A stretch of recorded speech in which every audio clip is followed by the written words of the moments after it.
eu chamei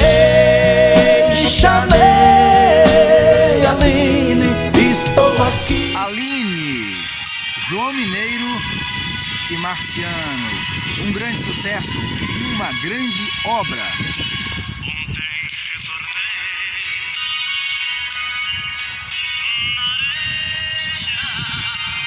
Canção essa que colocou a dupla, também João Mineiro e Marciano, em grande evidência e em grande destaque.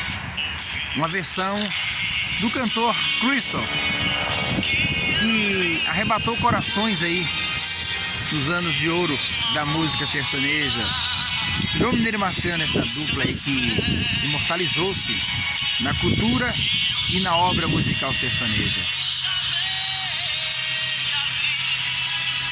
A canção Aline é de fato um clássico sertanejo, marcou vidas, hein? E vocês, quantas vezes já escutaram aí do outro lado Aline, hein?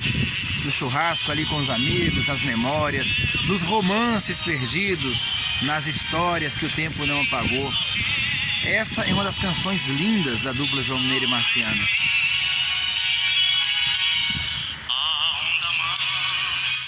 E a versão também gravada, no caso a versão original,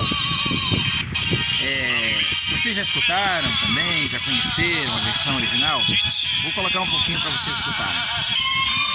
Vamos escutar comigo.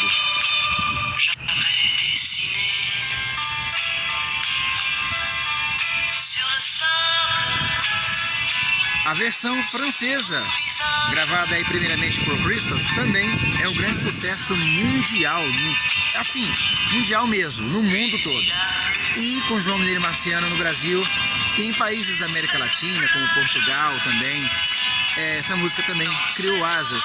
E João Mineiro e Marciano deu uma nova identidade para essa canção, para essa música. E vocês, já escutaram ela?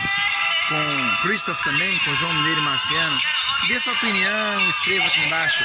Vamos compartilhar momentos da música sertaneja. Um abraço a todos.